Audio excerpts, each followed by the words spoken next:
In this video, I'll show you how easy it is to RSVP using the new Apple Invites app. And as luck would have it, I've just had an event invitation come through. What are the chances?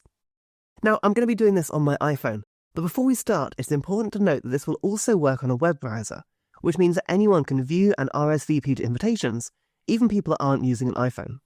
Okay, so on my iPhone, tapping onto this link opens up the Invites app, and you can see straight away my wife has created a birthday party for our elderly cat Polly. I can see the date and rough location, but that's all I can see until I open the invitation itself.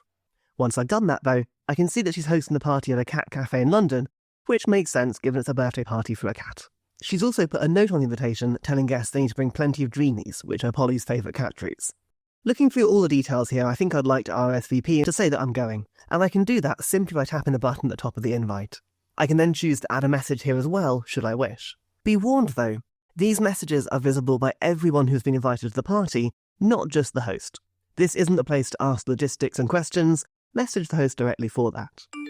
But that's it, I'm now officially going to the coolest party of the year. And so I don't forget this event, I can tap the Add to Calendar button in the top right corner here, and as easily as that, Invites will add this event to your calendar for you, along with details like the location, and a direct link to open the invite again, should you need to. Closing this invitation now, and I'm back to the home screen of the Invites app, where you can now see that I can swipe between this new event and the event that I'd previously created for Games Night. So now we've RSVP'd to an event, it's worth looking at some of the deeper integrations that Invites has with iOS. So in the next video in the playlist, we'll dig into shared playlists and shared photo albums. I'll see you there in a moment.